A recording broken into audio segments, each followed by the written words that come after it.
골절의 대표적인 증상이라 그러면 통증이죠. 우리가 뼈가 부러지면 아프겠다. 이건 누구나 이제 생각을 할 수 있는 거고요. 근데 아주 특징적인 증상은 뭐냐면 골절 부위가 안 아픕니다.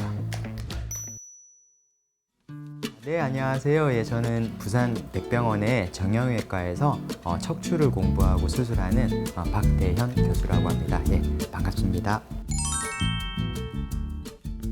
사람은 직립을 하게 되잖아요. 그래서 항상 체중을 위에서 아래로 누르게 되거든요. 근데 뼈가 약해져 있거나 여러 가지 원인 때문에 그 누르는 힘을 견디지 못하고 뼈가 부러지게 되면 말 그대로 뼈가 내려앉으면서 되는 거를 이제 압박골절이라 이렇게 이제 진단을 하게 되는 거고요. 압박골절이 가장 많이 발생하는 부위를 흉요추부 이행부위다 이렇게 얘기를 하는데, 흉추는 등뼈죠. 요추는 허리뼈고요. 그래서 이제 보면 허리에도 번호가 있고 흉추에도 번호가 있는데, 주로 이제 압박골절이 발생하는 부위는 흉추 11번, 12번, 요추 1번, 요추 2번, 흉추에서 요추로 이행하는 부위, 여기서 이제 골절이 가장 많이 발생한다고 되어 있고요. 그 이유는 흉추는 뒤쪽으로 이렇게 볼록하고 요추는 배 앞쪽으로 이렇게 볼록하거든요. 커브가 볼록한 것들이 바뀌는 이행 부위, 거기서 역학적으로 취약하다고 되어 있습니다. 그래서 이제 그쪽 부위에서 가장 많이 골절이 생긴다고 되어 있고요. 그리고 이제 아래 허리, 말 그대로 허리 4번이나 5번 이런 데는 골절이 또 잘 발생을 안 해요. 그 이유는 4번, 5번 이 아래쪽으로, 허리 아래쪽으로 갈수록 뼈가 상당히 커지거든요. 그러니까 뼈가 크고 단단한 부위는 골절이 조금 덜 일어나겠죠. 근데 상대적으로 허리 4번, 5번보다는 흉추 12번, 요추 1번 뼈가 좀 더 작습니다. 그러니까 골절은 흉요추 이행 부위에서 많이 발생한다, 이렇게 보시면 됩니다. 네, 많은 원인이 있겠죠. 근데 주요 원인이라 그러면 가장 큰 요인은 요즘에는 골다공증이라고 얘기를 합니다. 골다공증은 뼈가 나이가 들면서 약해지는 병이다, 이렇게 보시면 되는데, 특히나 이제 여성분들, 여자 환자들한테 골다공증이 많게 되고요. 그 이외에도 여러 가지 원인은 있습니다. 나중에 병적 골절이라는 단어를 쓰는데, 뭐 감염이나 암이 전이가 된다거나 뭐 이런 여러 가지 원인에 의해서도 압박골절은 발생합니다. 골절의 대표적인 증상이라 그러면 통증이죠. 우리가 뼈가 부러지면 아프겠다. 이건 누구나 이제 생각을 할 수 있는 거고요.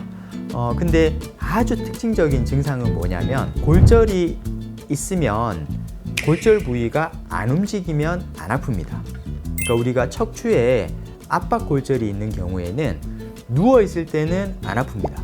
그래서 누워서 자고 있을 때는 통증을 그렇게 호소를 안 해요. 근데 압박골절이 있는 경우에는 앉았다가 일어나거나 누웠다가 일어날 때, 말 그대로 체위 변화가 있을 때, 그럴 때는 척추가 많이 움직여야 되잖아요. 이제 그럴 때 상당히 아파합니다. 그리고 또 막상 일어서서 이렇게 쭉 척추가 안 움직인 상태에서 걷잖아요. 그러면 또 그렇게 아프다고 말씀을 안 하세요. 그래서 압박골절의 대표적인 증상은 통증이고, 그 양상으로 아주 특징적인 것은 앉았다 일어나거나 누웠다 일어날 때 엄청 아파한다, 그리고 누워 있을 때는 덜 아파한다, 이렇게 정리할 수 있겠습니다. 네, 이제 우리가 정형외과적으로 모든 골절의 치료는 크게 두 가지라고 얘기를 합니다. 첫 번째는 보존적 치료라 그러고, 두 번째는 수술적 치료가 있는데요. 보존적인 치료는 말 그대로 수술을 하지 않고 약을 먹거나 보조기를 한다, 이렇게 얘기를 하거든요. 그래서 우리가 뼈가 부러지면 기부스를 하잖아요. 기부스를 하는 이유는 골절이 있는 부위가 더 이상 안 움직이게 해서 이 뼈가 붙을 수 있을 때까지 고정을 하는 의미거든요. 그래서 우리가 척추 압박골절도 마찬가지입니다. 척추 압박골절에 기부스를 한다, 이런 컨셉으로 생각을 하시면 될 것 같고요.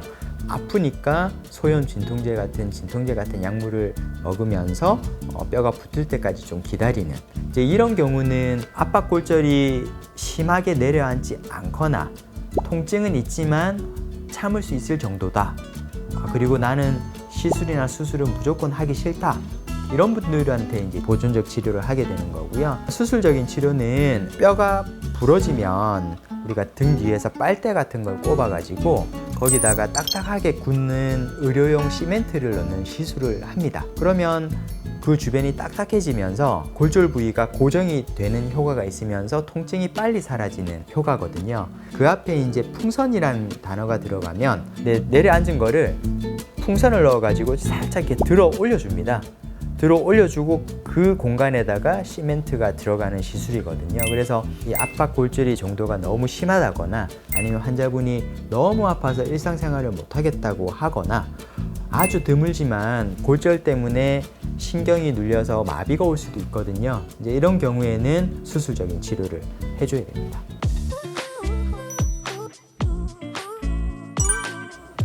이거는 옵니다. 골절이라 그러면 어마무시한 외상 때문에 골절이 생긴다 이렇게 생각할 수도 있지만 최근에는 80, 90 되신 분들도 정말 많거든요. 이런 분들은 뼈가 정말 약해져 있어요. 그래서 일상생활을 하다가도 뜨끔한 아니면 재채기나 이런 것들이 기침을 심하게 했는데 뜨끔 하고 나서 계속 아프다 하시거든요. 그래서 정말 골다공증이 심한 경우에는 이런 일상적인 생활이나 기침이나 재채기 이후에도 골절이 발생할 수 있습니다. 그리고 그런 것들 때문에 많은 분들이 병원에 오고 계십니다.